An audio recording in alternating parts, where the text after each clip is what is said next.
अस्सलाम वालेकुम, खुशामदीद, सुबह खैर तमाम देखने वालों को। प्रोग्राम है गुड मॉर्निंग कराची और मैं हूं आपका मेज़बान मोहम्मद यासर। प्रोग्राम में नाज़रीन मुख्तलिफ हवालों से गुफ्तगू की जाती है, मुख्तलिफ मसाइल के ऊपर प्रोग्राम में अपने बात करते हैं।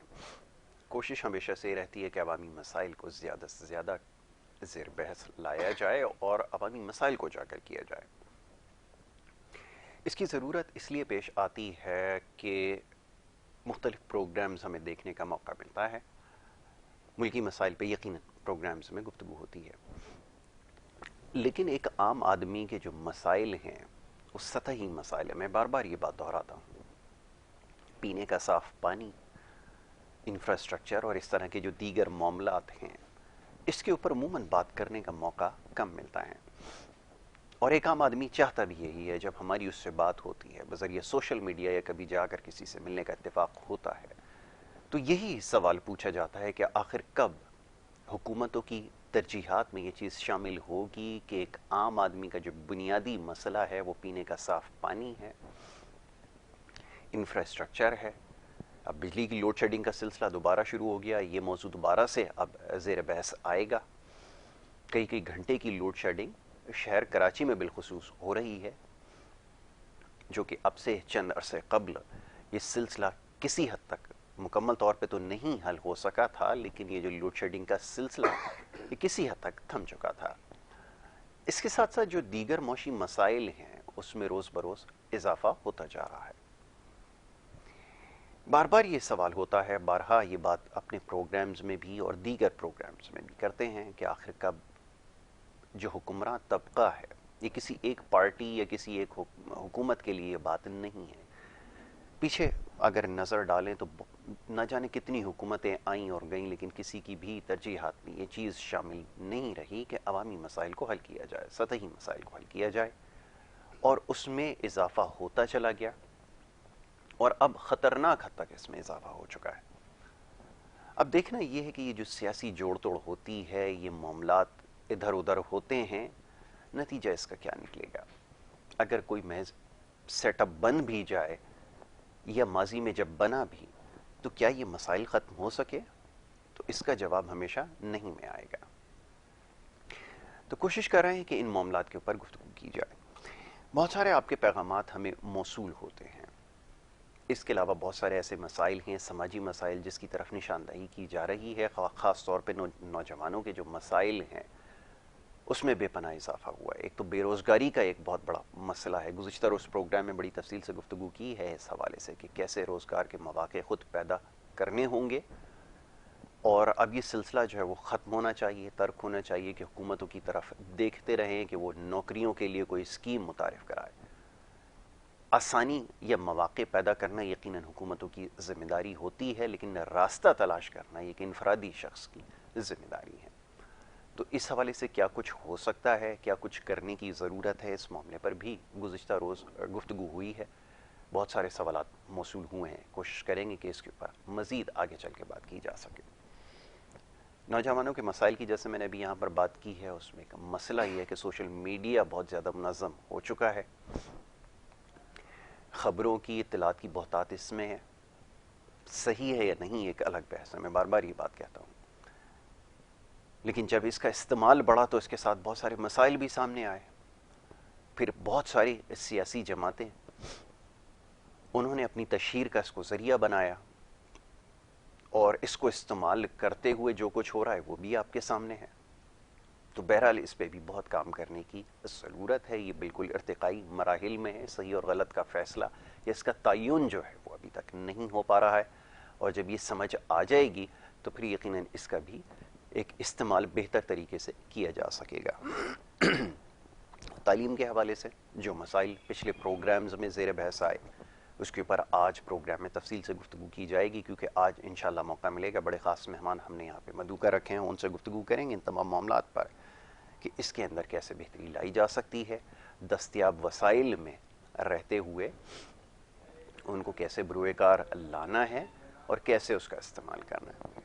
तो ये तमाम मामलात हैं जिसके ऊपर प्रोग्राम में आज गुफ्तगू की जाएगी। सबसे पहले मोअज़्ज़ज़ मेहमानों का आपसे तारुफ़ करवाऊंगा और उसके बाद फिर गुफ्तगू का आगाज़ करेंगे। जो सबसे पहले हमारे मेहमान हैं वो यहाँ पे तशरीफ़ ला चुके हैं। जनाब शुजा हैदर साहब तज्ज़ियाकार हैं और बड़ा अच्छा तबसरा करते हैं। तालीम के हवाले से जो मामलात हमारे अमूमन ज़ेर बहस आते हैं उस पर उनसे गुफ्तगू करने का और बात करने का मौका मिलता है। आज एक दफ़ा फिर हमने मदू का रखा है। शुजा हैदर को मैं खुशामदीद कहूँगा। शुजा भाई बहुत शुक्रिया, बड़ी नवाजिश प्रोग्राम में वक्त देने के लिए। बहुत शुक्रिया आपने बुलाया। शुजा भाई ये फरमाइएगा कि ये हम अमूमन गुफ्तगू करते हैं नौजवानों के मसाइल के हवाले से। रोज़गार के मौक़े पैदा करना यकीनन हुकूमतों की ज़िम्मेदारी होती है, लेकिन गुज़िश्ता रोज़ भी इस मौजू पर गुफ्तगू होती रही कि जो हमारे तालीमी इदारे हैं ये बच्चों को इस हवाले से ट्रेन कर रहे हैं या तालीम दी जा रही है कि आप तालीमी इदारे से फ़ारिगुल तहसील होने के बाद किसी बड़ी कंपनी या इदारे के अंदर जाके नौकरी इख्तियार कर लें। तो ये तमाम तर जो तवानाइयाँ सरफ हो रही हैं वो इसी पर हो रही हैं। फरमाइएगा कि कैसे रास्ते बनाए जाते हैं। और मैं हमेशा आपसे गुजारिश करता हूँ कि आप अपने जो तजर्बात हैं उसको ज़रूर यहाँ पर जो है वो हाईलाइट करें, उसके ऊपर रोशनी ज़रूर डालें, ताकि बच्चे जो आजकल हमारे जो परेशानी का शिकार हैं वो समझ सकें कि मामलात अगर आगे लेकर चलने हैं तो क्या कुछ करने की ज़रूरत है और सबसे ज़्यादा ये कि इसमें कुर्बानी कितनी देनी पड़ती है। फरमाइएगा। बहुत शुक्रिया यासिर, आपने बोलने का मौका दिया। यासिर देखिए, हमारे यहाँ सूरत हाल ये है कि दो तबके हैं हमारे माशरे में। एक तबका तो बिल्कुल डिप्राइव्ड है, महरूमियत का शिकार है, उनके पास कोई लाइन ऑफ एक्शन नहीं है, कुछ मालूम नहीं कि करना क्या है। और एक तबका हमारे पास ऐसा है जिनको आप आम लफ्ज़ों में पेट भरा तबका कह लें, खुशहाल हैं, उनको वो होश में आए तो सोने का चम्मच लेके पैदा हुए। तो उनके लिए मसाइल जो हैं वो आम तबके से उनके मसाइल बिल्कुल डिफरेंट है। अच्छा, उनके लिए तालीमी जो इंस्टीट्यूशंस हैं वो भी बिल्कुल डिफरेंट है। वहाँ पे सिर्फ ये पढ़ाया जाता है आपको कि जनाब आपने आगे चल के ये तालीम से फारिग होकर हुकूमत को कंट्रोल कैसे करना है, अशराफिया का जब। अच्छा, मज़े की बात आप ये देखें, जब से पाकिस्तान बना है, बल्कि पाकिस्तान बनने से पहले ही अंग्रेज़ ने जब आपका जंग आज़ादी को आपको कुचल दिया था, उसके बाद से एक तबका जो है मारिद वजूद में आया जिसको हम काला अंग्रेज़ कहते हैं। जी, बहुत खूब। वो काले अंग्रेज़ जो है, अंग्रेज़ों ने अपने पिट्ठू बिठा दिए और अपने मोहरे जो है उन्होंने उससे कंट्रोल किया पूरे इंडिया को। तो वो फिर जब हमारा मुल्क आज़ाद हुआ 1947 में, तो इंडिया और पाकिस्तान साथ आज़ाद हुए, तो इंडिया ने तो फ़ौरन उस काले अंग्रेज़ से जान छुड़ा ली। लेकिन हमारे यहाँ वो काले अंग्रेज़ आज तक चल रहे हैं। अगर आप पाकिस्तान की तारीख उठा के देख लें तो वही खान, मलक, वही वडेरे, वही चौधरी, वही सियासत कर रहे हैं। उनके ख़ानदान दर ख़ानदान नस्ल दर नस्ल चल रहे हैं। वही चंद लोग जो हैं वहाँ पर 2% लोग हुकूमत कर रहे हैं। अब रह गए अवाम। तो अवाम की हालत ये है कि मैं अक्सर अपने स्टूडेंट से कहता हूँ कि देखें, एक गरीब जो है ना, बहुत ज़्यादा जिसे कहते हैं वो गुर्बत की लकीर से नीचे, उससे आप कहें कि कुछ कर लो या कुछ सीख लो, कुछ पढ़ लो, कहता है यार मैं कैसे सीख लूँ, मेरे पास तो पैसे ही नहीं है। अच्छा, और जो बहुत अमीर आदमी है उससे आप कहेंगे यार पढ़ लो, कहता मैं क्यों पढ़ लूँ यार, मेरे पास तो पैसे ही बहुत है। बिल्कुल ठीक है। तो जो सलाहियतें बरूएकार लाने वाला जो तबका है वो है मुतवस्सित तबका, लोअर मिडिल क्लास, मिडिल और लोअर मिडिल क्लास जो है, उनके अंदर कुछ करने की जुस्तजू होती है। क्योंकि जब वो होश संभालते हैं तो उनको थोड़ा सा कुछ शऊर मिलता है कि यार हम कहाँ हैं और हमें क्या करना चाहिए, तो उनको कुछ फिक्र होती है। अच्छा, अब फिक्र तो होती है और लाइन ऑफ एक्शन आपके पास नहीं है। तो हमने देखा है बड़े बड़े ज़हीन लोग जो हैं वो आपको बैठे हुए मिलेंगे, बेचारे पंचर लगा रहे हैं या पकोड़े तल रहे हैं या कोई बेचारे और जॉब कर रहे हैं, टैक्सी चला रहे हैं। तो अच्छा, मैं कोई इसमें ये बुराई नहीं कर रहा कि जनाब टैक्सी चलाना कोई बुरी बात नहीं है। और अब तो आजकल माशाल्लाह लोग टैक्सी चला के ख़ानदान चला रहे हैं, जो नई स्कीम्स आई हैं। और पकोड़े बनाना भी एक बड़ा ज़बरदस्त काम है। अगर आपके पास कोई हुनर नहीं है तो आप अपना छोटा सा काम करें। आप हमारे यहाँ एक जहन में ये बैठा होता है कि बस नौकरी, हमने मुलाजमत करनी है, ठीक है ना, इससे हमें निकलना है। मुलाजमत देखें, वो कहते हैं अंग्रेजी में कहते हैं जॉब इज जर्नी ऑफ ब्रोक्स, यानी तबाही का सफ़र। बिल्कुल ऐसा ही है। तो आप जॉब तलाश करने में जो सारी जो तगोदौड़ लगा देते हैं, उस मेहनत को अपने कोई हुनर सीखने में लगाए। बहुत खूब। ये बहुत पुराना एक वो है कहावत है, और कभी भी वो नाकाम नहीं हो पा रही, वो कहावत गलत नहीं साबित हो पा रही कि हुनरमंद कभी भूखा नहीं मरता। नहीं मरता। आप कुछ छोटा सा इलेक्ट्रिशियन का काम सीख लें, बिल्कुल ठीक है। यानी मुझे मालूम है कि हमारे मोहल्ले में एक लड़के ने जो है वो थोड़ा सा इलेक्ट्रिशियन का काम सीख लिया, अब वो पूरे इलाके में वो जो है वो मशहूर है कि यार कोई मसला हुआ, किसी के पंखा नहीं चल रहा, उसने उसको कॉल कर दी, ठीक है, और वो जनाब वो आया इमरान, उसने 2-3 चीज़ें की, ठीक है जनाब 500 रुपये ले ली। ठीक है। तो वो अपना माशाल्लाह आराम से जो है वो जनाब अभी उम्रे पे गया था, अभी मैंने ये किया, अभी मैंने वो किया, तो वेल ऑफ है वो लड़का, और उसकी कोई उम्र नहीं है। बिल्कुल ठीक है ना, अभी यंग लड़का है तो उसके पास एक काम, अब वो आहिस्ता आहिस्ता उसने अपने साथ लड़के एम्प्लॉय रखना शुरू कर दिए। तो बात ये कि आप अपना काम कोई भी हुनर सीख लें तो आप उस हुनर से जो है तरक्की करना शुरू कर देते हैं। ठीक है। अच्छा, हुनर कई तरह का होता है, और बस ये है कि आपको बात औक़ात किस्मत की बात होती है कि आपका जनाब बहुत ज़हीन है, आपके अंदर करने की जुस्तजू भी है, आपको सही लाइन ऑफ एक्शन नहीं मिल रहा, तो हमें टेक्निकल जो है एजुकेशन की तरफ जाना है, और इसी में हमारी जो है वो कामयाबी इसमें पोशीदा है। बिल्कुल ठीक है हमारी यूथ की। शुजा भाई, ये फरमाइएगा कि अब मिसालें जो होती हैं ना वो आपके सामने होती हैं, और सबसे पहली जो मिसाल होती है ना, या रोल मॉडल जो होता है, वो आपके घर में आपका वालिद होता है। अगर वो कोई काम करता है उसको देखते हुए फिर बच्चा ये सोचने पे मजबूर होता है कि मेरे बाप ने अगर इस तरह मेहनत की है, अगर तमाम चीज़ें इस्टेब्लिश की हैं, तो मैं उसके नक्शे कदम पे चलूँ। या फिर ख़ानदान में और कोई, फिर इससे बाहर निकल के समाज में बहुत सारे लोग होते हैं जिनको लोग मिसाल बनाते हैं। हमारी ये बदकिस्मती रही है कि हमारे पास शायद मिसालें मौजूद नहीं है। लीडर्स की अगर बात करें, बड़े बड़े लीडर्स आए इस खित्ते के अंदर, बहुत बड़े बड़े नाम थे। कायद आज़म मोहम्मद अली जिन्ना है, बहुत बड़ा नाम है, लेकिन हमने उनको ठीक तरह से ना हाईलाइट किया, ना उनकी तालीमात के ऊपर उस तरह से रोशनी डाली जिस तरह डालने की ज़रूरत थी। तो एक चलें अलग बहस हो गई, लेकिन रोल मॉडल्स का होना बहुत ज़रूरी है।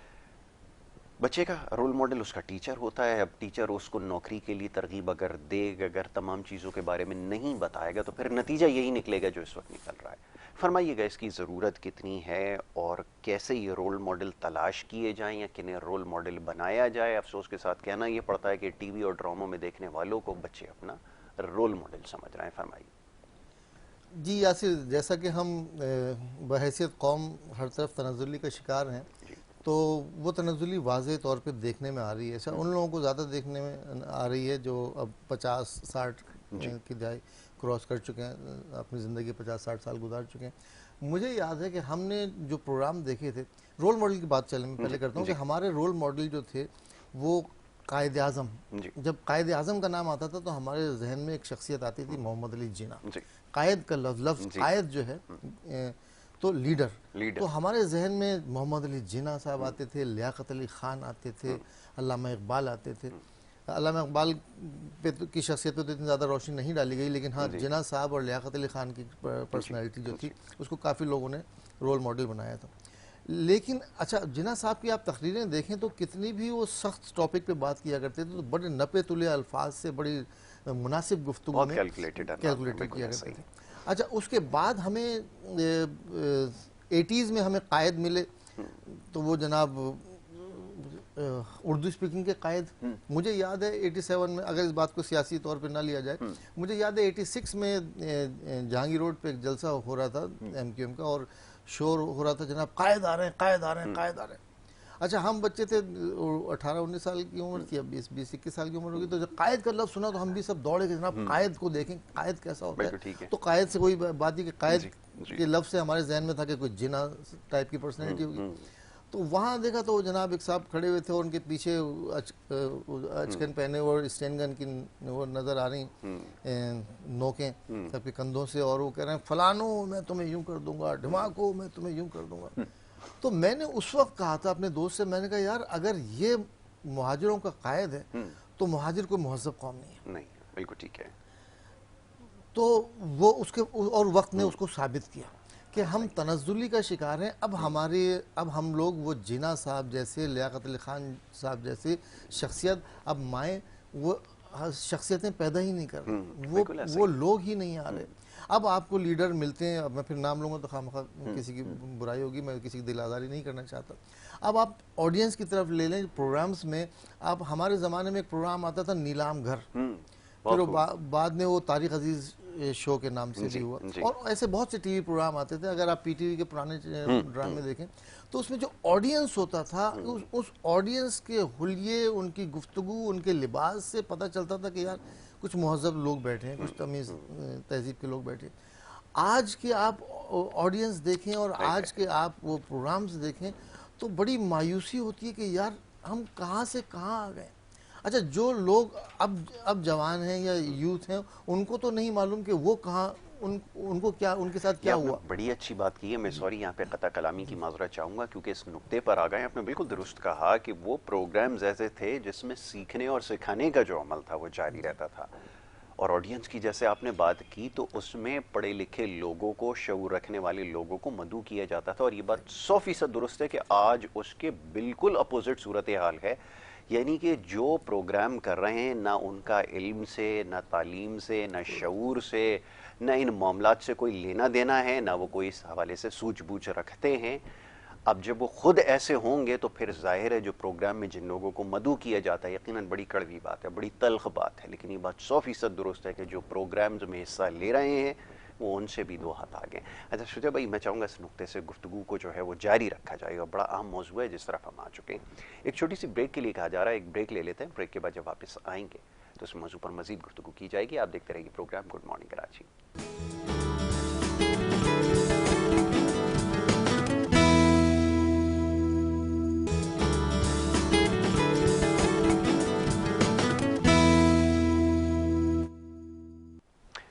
प्रोग्राम में आपको एक दफ़ा फिर खुश आमदीद कहेंगे। ब्रेक पे जाने से पहले गुफ्तगू का सिलसिला जारी था।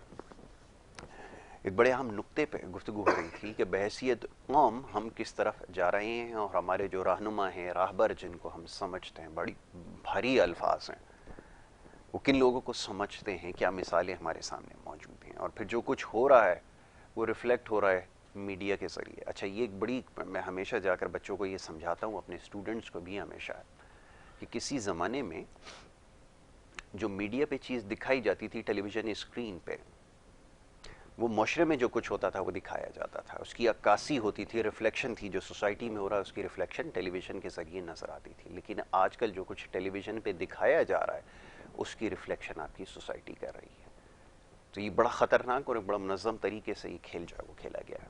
शुजा भाई फरमाइए, आप कुछ कह रहे थे ब्रेक पे जाने से पहले इस हवाले से, जो सीखने सिखाने का जो मरहला था, अभी अक्सर कहानी मुख्तलिफ है। जी जी यासिर, बड़ी आपने सही बात की कि मीडिया जो है उसका बड़ा इम्पैक्ट होता है मुआशरे पे। जी।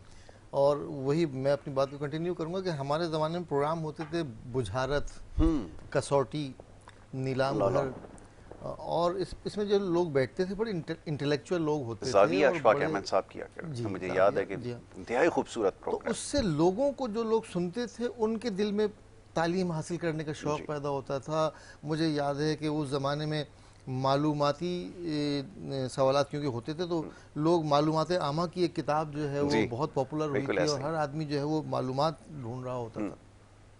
बड़े सेहतमंदाना हमारे एक्टिविटीज़ होती थी। कोई डाक टिकट जमा कर रहा है, कोई जो है वो सिक्के जमा कर रहा है। वो सिक्के जमा करने का शौक अब ज़्यादा बढ़ गया, वो सिक्के ख़त्म हो गए, अब लोग नोट जमा कर रहे हैं। लेकिन अब आप देखें कि जो एंकर्स हैं प्रोग्राम्स के, पहले टीवी दिया जाता था, इस बात के बताइए ज़मीन का जो है वो सरकमफेरेंस कितना है, और अब इस बात पे जो है वो टीवी इनाम में दे दिया जाता है कि जनाब आप जो वहाँ भाग के बॉल, किसी जानवर की आवाज निकाल कर दिखाएं, कोई कलाबाजी खाकर दिखाएं, आप डांस कर ले तो आपको मोटरसाइकिल मिल जाएगी। तो अब वो मुआशरा जिस तनज़्ज़ुली का शिकार हो चुका है, उस पर जिन लोगों ने वो दौर देखा हुआ है पाकिस्तान का शुरू का, तो वो सिवाय कुड़ने के और कुछ नहीं। तो अब कौन आएगा, कौम हमें हुजूम से कौन बनाएगा, कब बनाएगा, क्या होगा। फ़िलहाल तो ये है कि हमने खुद ही कुआं खोदना है, खुद ही पानी निकालना है, और खुद ही कुछ करना है। तो मैं आपके तवज्जुह से सबको ये मशवरा दूंगा कि यार कुछ ना कुछ हुनर सीख लें, कोई ना कोई हुनर सीख लें। आप एयर कंडीशनिंग का काम सीख लें, इलेक्ट्रिशियन का काम सीख लें, वेल्डिंग का काम सीख लें। अच्छा, हमारे यहाँ ये अगर मैं किसी से कह दूं कि जनाब तुम प्लम्बर बन जाओ, तो वो बुरा मान जाता है, यार आप मुझे प्लम्बर का काम बताइए। कनाडा में मुझे याद है कि मुझे छोटा सा एक काम पड़ गया प्लम्बर का, तो उसने कोई आधे घंटे से कुछ 40 मिनट लग गए होंगे, और उसने जब काम खत्म करके निपटा, जनाब $100 मुझे दे दिए।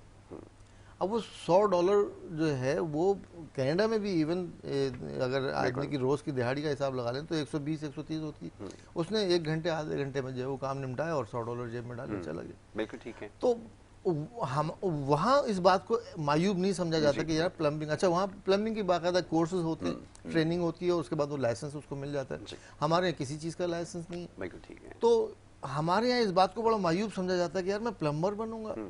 लेकिन आप देखें जिन लोगों ने हाथ में हुनर सीख लिया है, कारपेंटर का काम, हमारे यहाँ कारपेंटर को बड़ा बुरा समझा जाता है। कारपेंटर यार बढ़ाई का काम करता है, कारपेंटर तो बड़ा हुनर है, और उसी में आदमी आगे बढ़ता चला जाए तो फर्नीचर बनाना शुरू कर दे, डिज़ाइन बना के, अपने डिज़ाइन बना के जो है बेचे। तो कोई भी हुनर जो है ना, वो क्या है कि वो कोई धंधा छोटा नहीं होता। ये हकीकत है कि अगर आप सुई भी बना रहे हैं तो सुई बनाना भी जो है वो एक छोटा काम नहीं है। अगर आप उसको लगन से, मेहनत से करें तो वही आपको कहीं से कहीं पहुंचा सकते हैं। बिल्कुल ऐसा ही है। अच्छा, ये शुजा भाई तशरीफ रखते हैं, आपका तो वैसे माशाल्लाह बड़े आपने कमालात दिखाए हैं, लेकिन एक बड़ा खासा आपका ये रहा कि आपने दुनिया की मुख्तलिफ ज़बानों के ऊपर अबूर हासिल किया, मुख्तलिफ ममालिक में रहने का तजर्बा भी मिला, और वहाँ जाके जो सबसे अच्छी चीज़ आपने की है, वो हमारा तो बड़ा पुराना ताल्लुक़ है, तो ज़बानों के ऊपर जो है वो अबूर हासिल किया, ये भी एक बड़ा कमाल है। अब हमारे यहाँ तो आज उसकी अहमियत समझ में आ रही है, आपने तो 90s के अंदर इसका आगाज़ किया, तो ये भी तजर्बा मैं हमेशा कहता हूँ कि ज़रूर देखने वालों को और बच्चों को ख़ास तौर पे बताएं कि इसकी अहमियत क्या है और आपको इससे फ़ायदा कितना हुआ। ज़रा मैं चाहूँगा इस पर ज़रा गुफ्तगू। जी यासिर, मैं आपको एक बड़ा दिलचस्प वाक़या सुनाता हूँ। मैं कनाडा में था तो हमारे एक दोस्त, और मुझे उस ज़माने में कंप्यूटर सीखने का बहुत शौक था, तो हमारे एक दोस्त थे, कहने लगे यार हमारे एक दोस्त हैं जो स्टेट लाइफ जो इंश्योरेंस की कंपनी थी उसके पूरे कंप्यूटर डिपार्टमेंट के वो हेड रहे, और उनके पास बड़े लाइसेंस हैं, उनके पास हर चीज़ का सर्टिफिकेशन है, कंप्यूटर के बहुत सारे कोर्सेज किए हैं और बहुत लर्नेड पर्सन है। तो कहने लगे वो कनाडा माइग्रेट कर गए हैं, तो उनका मैं पता ढूंढता हूँ और आप उनसे मिलने चलते हैं। मैं कहा ठीक है। तो उन्होंने उनको ट्रेस आउट किया और उनसे हम एक दिन मिलने चले। अब उनसे मिलने गए, तकरीबन 5 बजे का टाइम था, उनके घर पहुंचे तो उनकी वाइफ ने बताया कि अभी आए नहीं हैं वो, आप इंतज़ार कर लें। हम लोग इंतज़ार करते रहे, काफ़ी देर बाद इंतज़ार करने के बाद वो तकरीबन 5:30 पौने 6 बजे आए, तो उनका हाल बुरा था और बहुत थके हुए, और हाथ पैर उनके जो है वो आटे में जो है भरे हुए थे। तो मैंने उनसे अपना इंट्रोडक्शन कराया, बल्कि हमारे दोस्त ने इंट्रोडक्शन कराया कि ये शुजा साहब हैं और ये कंप्यूटर सीखना चाहते हैं। तो उन्होंने मेरी तरफ बड़े उससे देखा तंज से, क्या करोगे यार कंप्यूटर सीख के? तो मैंने कहा कंप्यूटर तो एक बड़ा अच्छा हुनर है। तो कहने लगे कि भाई मैं जो हूँ इस वक्त कंप्यूटर का, आपको इन्होंने बताया होगा मुर्तज़ा ने कि मैं कितना एक्सपीरियंस है मुझे। तो मैं कहा जी आपका बड़ा, मैंने गायबाना तारुफ आपका किया है, बड़ा आपको एक्सपीरियंस आदमी है। कहने लगे मैं यहाँ पे आटे की बोरी भरता हूँ भाई, वो आटे की बोरी भर के उसको उठा के करता हूँ, ये काम है मेरा। तो मैं बड़ा डिप्रेस हुआ उनसे मुलाकात करने के बाद, मुझे बड़ा मायूसी सी हुई। फिर मैं वापस आया, मैंने कहा यार मुर्तज़ा ये तो बात नहीं बनी यार, ये तो बड़ी इन्होंने अजीब बात की। खैर वो जो हमारे अंदर जोश उठा था कंप्यूटर सीखने का वो ठंडा हो गया। उसके बाद मैं उस पर गौर सुई वहीं अटकी रही कि यार ये क्या हुआ, मतलब एक आदमी इतना एक्सपीरियंस और इतना नॉलेजेबल पर्सन, और वो जो है वो आटे की बोरियां उठा के मजदूरी कर रहा है फैक्ट्री में कनाडा में। हालांकि कनाडा तो पढ़े लिखे लोगों को बड़ा अप्रिशिएट करता है। बिल्कुल। तो फिर मैंने ऐसे एक दिन ख्याल आया, मैंने कहा मुर्तज़ा अंग्रेजी में कैसे हैं वो, उनकी अंग्रेजी कैसी है? कहना यार अंग्रेजी में थोड़ा सा उनका हाथ था। तो मैंने कहा ठीक है, मेरा मसला हल हो गया। मैंने कहा देखें अली मुर्तज़ा, ये लैंग्वेज जो है ना यासिर, और सबको मैं आपके व्यूवर्स को कहूँगा कि ये ज़ुबान ऐसी है, इसकी मिसाल मैं यूँ देता हूँ कि हम गोश्त खाते हैं, हम गाय को ज़िबा करते हैं, बकरे को ज़िबा करते हैं, तो हम उसको जब उसके गले पे छुरी फेर रहे होते हैं तो क्या हमें ज़रा सा भी उसके अपने दिल में उसके लिए कोई रहम फील करते हैं? नहीं फील करते। क्यों? क्यों? हमारी ज़ुबान नहीं बोलता। अगर वही गाय जिसको आप ज़िबा कर रहे हैं और वो आपसे कहे कि जनाब मुझे क्यों मार रहे हो यार, मैंने तुम्हारा क्या बिगाड़ा है, तुम मेरे गले पे क्यों छुरी फेर रहे हो, तो आप उसको शायद ना काटें। लेकिन क्योंकि वो आपकी बोली नहीं बोल रहा हो जानवर, तो आपके दिल में ज़रा भी उसके लिए रहम नहीं आता। तो बिल्कुल ऐसे ही है कि आप अगर किसी मुल्क में रह रहे हैं और वहाँ की ज़बान नहीं जानते, तो आप कितनी भी तकलीफ में हैं, आपको कितनी भी परेशानी है, कोई आपके गले पे छुरी भी फेर देगा, किसी को रहम नहीं आएगा। क्योंकि आप उनकी गुफ्तगू, आप उनसे अपने दिल का हाल कह नहीं सकते, अपनी प्रॉब्लम का जिक्र नहीं कर सकते। तो इसलिए मैं कहता हूँ कि लैंग्वेज सीखना इतना इम्पोर्टेंट है आज के दौर में कि आपके गले पे छुरी फेर दी जाएगी अगर आपने नहीं सीखा। अच्छा, ये बड़ा अजीब इत्तेफाक है। मैं बच्चों को भी ये समझाता हूँ, बहुत सारे दोस्त भी हमारे ऐसे हैं, मैं बड़ा हैरान होता हूँ, बड़ा ताज्जुब होता है, सालों एक मुल्क में रहने के बावजूद भी वहाँ की ज़ुबान से शनासाई नहीं हो पाती, बोलना तो दरकिनार, बात समझ भी नहीं पाते। ये क्या मसला है? हमारे लोगों को मैंने वहाँ पर देखा है, अक्सर लोग कतराते हैं। मिडिल ईस्ट जाने का इत्तेफाक हुआ, वहाँ पर देखा कि लोग जो हैं वो एक ज़माने से रह रहे हैं, 20-20, 30-30 साल से रहते हैं, ना अरबी ज़बान के अंदर कम्युनिकेट कर पाते हैं, ना बात समझ सकते हैं, ना किसी को पता समझा सकते हैं। तो ये एक बड़ा मसला हमारे यहाँ कि हम लोगों से ना मिलते हैं, ना कोशिश करते हैं। आपने कैसे सीखी, कैसे मुमकिन हो सका ये सब कुछ? जी यासिर, प्रॉब्लम ये है कि हमारे यहाँ वो सीखने का किसी को कोई शौक ही नहीं, शौक भी नहीं, माहौल ही नहीं है। हमारे यहाँ बचपन से तरबियत ही ऐसी है कि किसी को कोई सीखने सिखाने का या किताब उठाने का या कुछ सीखने का कोई शौक है ही नहीं, ना दिलाया जाता है, ना माहौल में है ऐसा कुछ, ना घर से तरबियत है। तो आदमी कहता है ठीक है यार, और फिर जब रोजगार में आप आते हैं, फिक्र माश में लग जाते हैं, तो वैसे भी टाइम गुजर चुका होता है। अच्छा, मेरा सिलसिला ये था कि मुझे परवरदिगार उनको जन्नत नसीब करे, मेरे वालिद को शुरू से उनको ये था कि मुझे कुछ ना कुछ सिखाते रहते थे, कुछ ना कुछ पढ़ाते रहते थे। मुझे याद है कि मैं जब 7-8 साल का था, उस वक्त मुझे मीर अनीस और मिर्ज़ा दबीर के जो थे वो पढ़ाए जाते थे। बच्चे नाम से भी वाकिफ नहीं होंगे हाँ, लोगों को तो उनका नाम भी नहीं पता होगा। मीर अनीस और मिर्ज़ा दबीर और मीर अनीस के मरसिए पढ़ाते थे अब्बा। कुरान शरीफ पढ़ा रहे, मैं 5 साल का था, 6 साल का था, जो अब्बा सख्ती से जो है मुझे बिठा के जो है कुरान शरीफ की तिलावत करते थे, और अब्बा आसपास मंडलाते रहते थे, जहाँ मैंने गलती की वहीं से आवाज़ लगाते थे कि इस तरह नहीं, तलफ़्फ़ुज़ ठीक करो।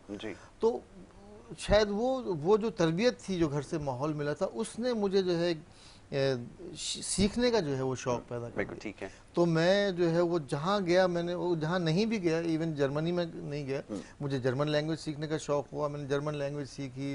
फिर जापान जाने का इत्तेफाक हुआ तो जापानी ज़ुबान सीख ली। काम करने के दौरान मजदूरी करने गए थे उस ज़माने में, जापान में वीज़ा हुआ नहीं करता था, बस टिकट कटाओ और जापान पहुँच गए।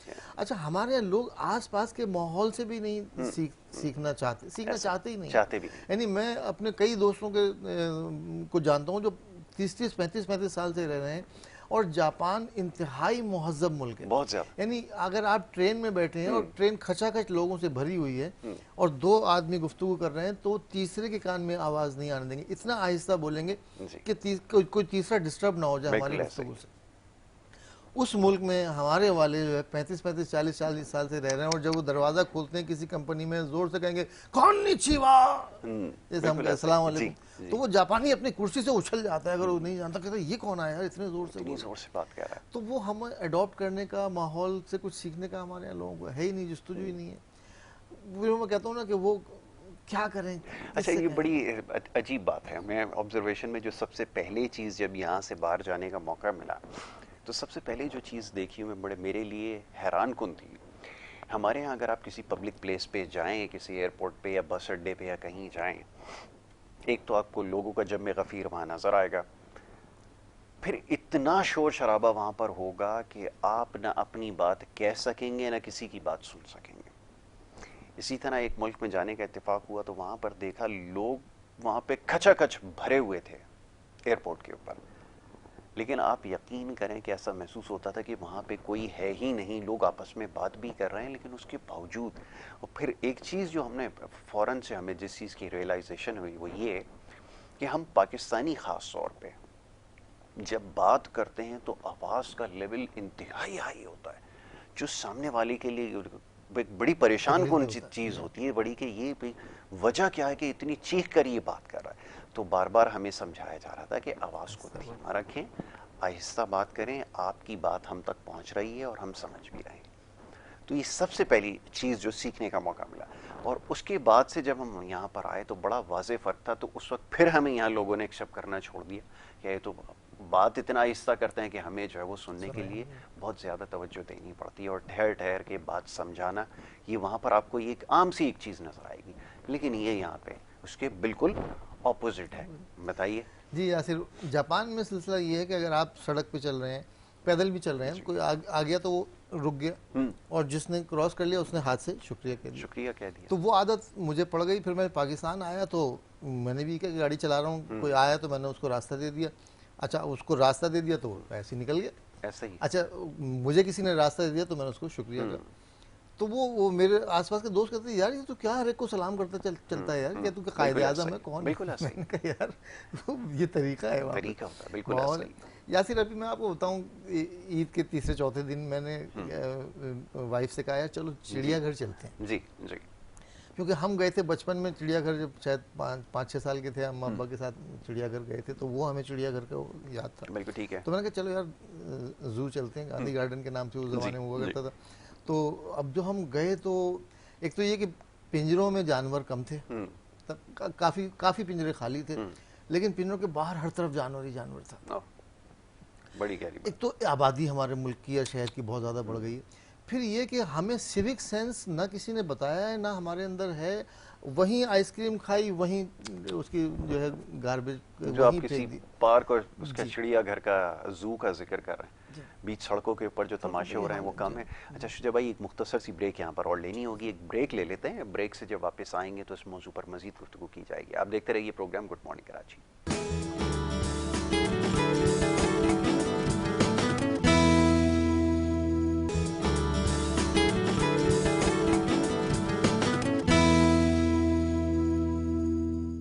प्रोग्राम में आपको एक दफ़ा फिर खुश आमदीद कहेंगे। ब्रेक पे जाने से पहले गुफ्तगू जारी थी। मोहतरम शुजा हैदर साहब तशरीफ फरमाए, बड़े अहम मौजू पर, मामले पर गुफ्तगू हो रही थी। ये सिविक सेंस क्या बला है यहाँ पर, तो शुक्र है हमें देखने को नहीं मिलती। खुदा का बड़ा शुक्र है ना हम लोग इससे वाकिफ़ हैं, ना कभी इसको लिफ्ट कराई है, ना कभी इसके बारे में जानने की कोशिश करते हैं। अल्हम्दुलिल्लाह बिल्कुल बाहर जाते हैं तो बड़ा हैरान होकर देखते हैं, गाड़ियाँ भी सीधी चल रही हैं, पार्किंग में लगी हुई भी ठीक हैं, लोग भी इंसानों की तरह ज़ीब्रा क्रॉसिंग से सड़क क्रॉस कर रहे हैं, मतलब हर चीज़ सिस्टमेटिक नज़र आती है। तो खुदा का शुक्र है कि हम लोगों को ना सिविक सेंस पढ़ाया गया, ना कभी हमने जानने की कोशिश की कि वो है क्या भला। फरमाइए ज़रा। देखिए, सिविक सेंस का सीधा सीधा एक बात यह है कि जब आप एक मुआशरा रह रहा है तो वो मुआशरा आपस में कोऑपरेट करके रहना है। ऐसा ही है, बहुत खूब। आपने एक दूसरे के साथ ताउन करना है। तो वो बड़ा अच्छा, किसी ने किस्सा कहा कि जनाब आप जो है एक कमरे में गुब्बारों से भर दिया उस कमरे को, और उसमें एक 100 आदमियों को, वो गेम खेला उसने कि 100 आदमियों के नाम के गुब्बारे जो है उसने लिख दिया, हर गुब्बारे पे उस आदमी का नाम लिख दिया, और उनसे कहा कि जनाब आप अपने अपने नाम के गुब्बारे जो है इसमें से तलाश कर लें इस कमरे में से। बिल्कुल ठीक है। तो हर आदमी जो है वो तलाश करता रहा और घंटों लग गए उसमें। उसने कहा आप रुक जाएं। कितनी देर में आपने, कितने लोगों ने तलाश किया? मुश्किल से 5% लोगों ने तलाश किया। उसने कहा क्या ये अच्छा नहीं था कि जिसके हाथ में जो गुब्बारा आता उस गुब्बारे पे नाम लिखा होता तो उस नाम से पकड़ता, वो ये कौन सा है, उसको गुब्बारा पकड़ा देता, तो ये मामला 5 मिनट में सारा सब हल हो जाता। तो इसी को सिविक सेंस कहते हैं कि अगर हमें ये शऊर हो कि यार हम सब जो लोग, एक सोसाइटी बन गई है, कुछ लोग साथ रह रहे हैं, अगर हम सब एक दूसरे के साथ कोऑपरेट करें तो हमारी ज़िंदगी बहुत आसान हो जाए। बिल्कुल ऐसा ही। लेकिन हर आदमी अपने नाम का गुब्बारा तलाश कर रहा है, उसको इससे कोई फिक्र नहीं है कि सामने वाले को कंधा मारना है, उसको धक्का देना है, उसके बाल घसीटने हैं, कुछ करना है, बस मुझे अपने नाम का गुब्बारा ढूंढना है। ऐसा ही है। तो यही जो है हमारी जो है वो पस्ती की वजह है। और मैं समझता हूँ कि कब हमें शऊर आएगा, कौन देगा? असल में जो बच्चा यहाँ पे परवान चढ़ता है उसको तो मालूम ही नहीं ना, उसे किसी ने बताया ही नहीं। बिल्कुल ऐसा।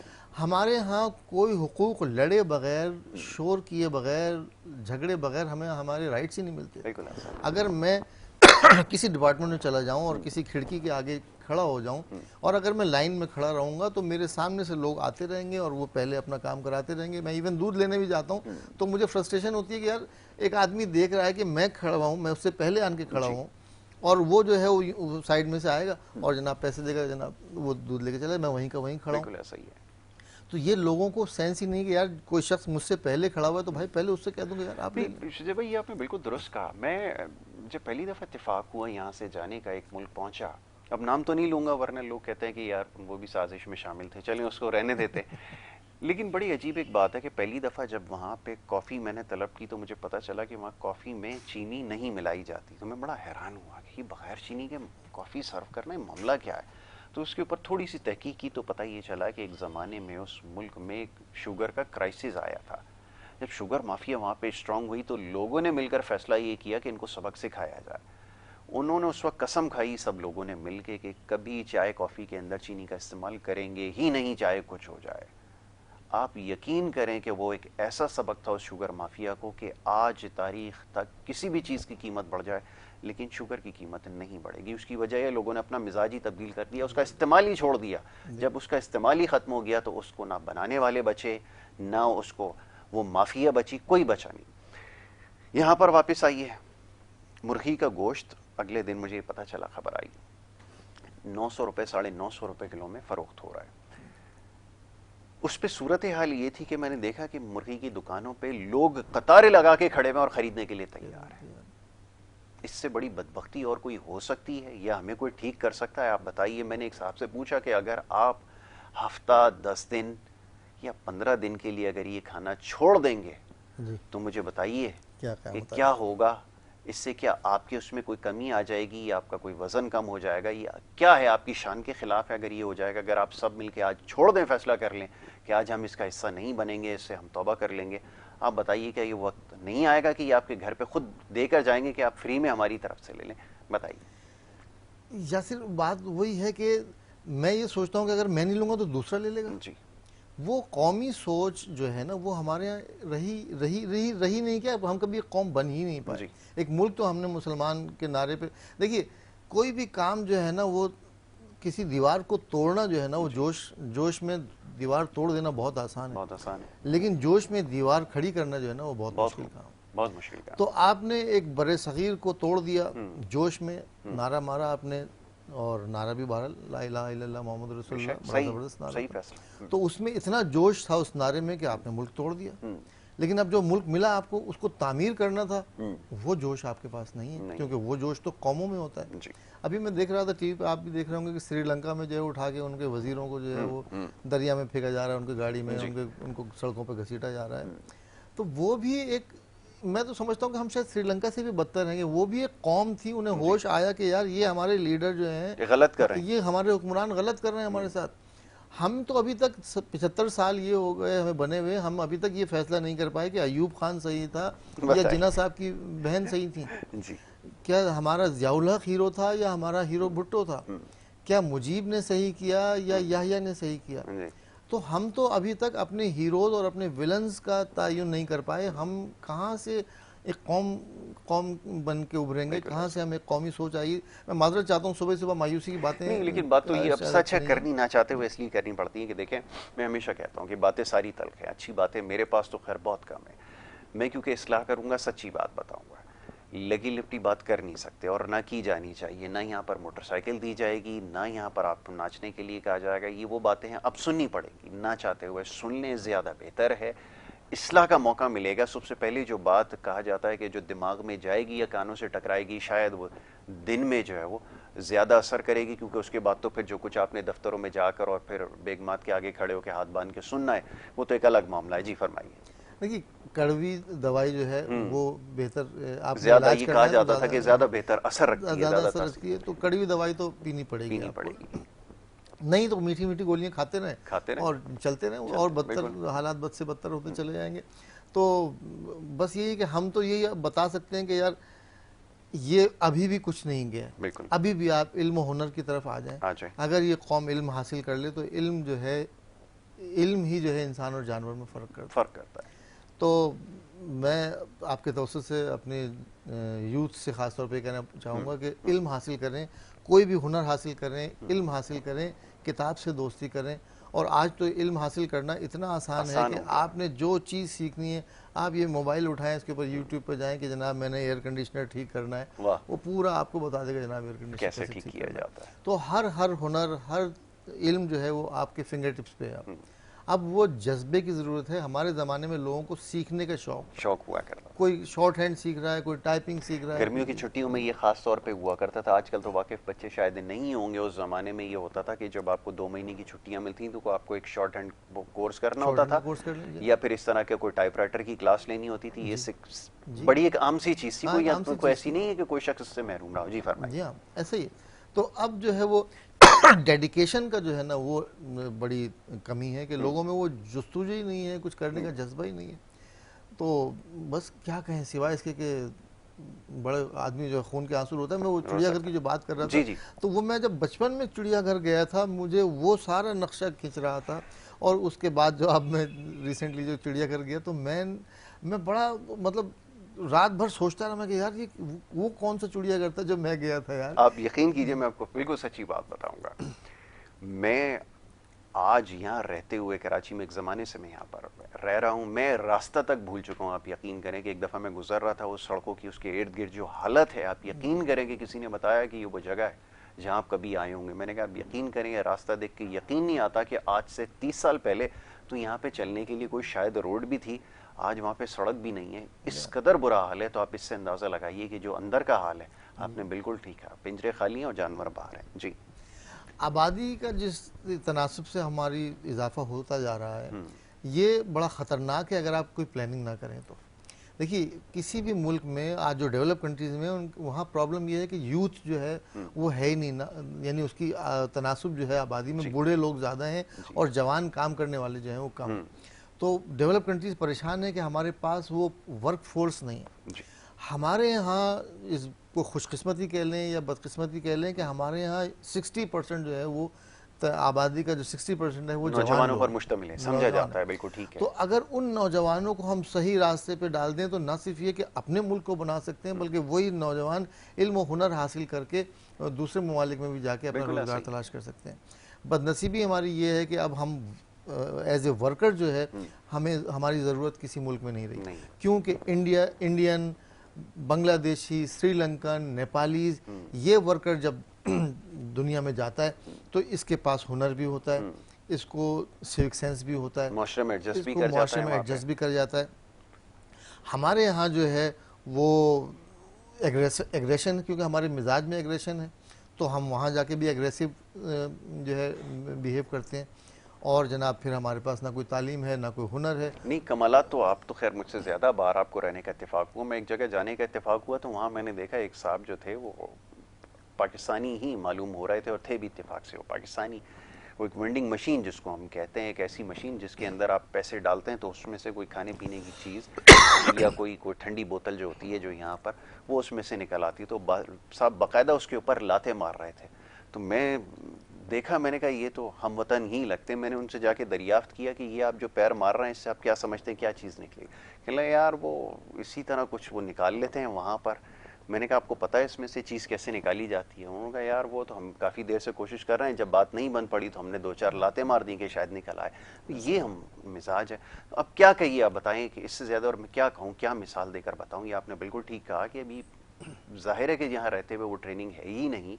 वो सड़क पे चलते हुए जो तमाशे हो रहे हैं, क्या उनसे उम्मीद रखेंगे वो करेंगे? और फिर यहाँ बैठकर बातें चलें। आखिर में अगर कोई मैसेज देना जी देखें, हम जब बच्चे थे हमें याद है जब हमारे वालिद कमाया करते थे तो उस ज़माने में कोई 50 लोगों में से कोई एक आध होता था जो कोई ऐसा 2 नंबरी कर रहा होता था, उसको सारा मुआशरा कहता था यार ये आदमी चीटर है भाई, ये रिश्वतखोर है भाई। तो उससे सब इज्तनाब करते थे, सब उससे परहेज करते थे। और अब 50 में से 45 आदमी आपको ऐसे मिलेंगे जो चीटिंग पे जो है वो उनका रोजगार जो है चीटिंग पे मुश्तमिल है, और 5 आदमी को शराफत से गुजारा करते हैं। शुजा भाई ऐसे माशरे में क्या बिल्कुल ऐसा ही है। शुजा भाई अब क्योंकि वक्त जो है वो ख़त्म हो गया, लेकिन ये मौजू ऐसा है, बातें ऐसी हैं, वो यकीनन तल्ख बातें हैं, लेकिन ये बातें सच्ची हैं। और जैसा भी शुजा भाई कह रहे थे कि ये कड़वी गोली है, अब ये निकलनी पड़ेगी, हक़ाइक़ का सामना करना पड़ेगा, सोच सुनना पड़ेगा, आदत डालनी होगी, तब जाके मामला शायद, लफ्ज़ शायद इस्तेमाल कर रहा हूँ, कि बेहतर हो सके। वरना जो काम हमने कर दिए हैं या जो कर रहे हैं उसके बाद वापसी जो है वो तकरीबन नामुमकिन ही नजर आती है। शुजा भाई thank you so very much, बहुत शुक्रिया, आपने प्रोग्राम में वक्त दिया।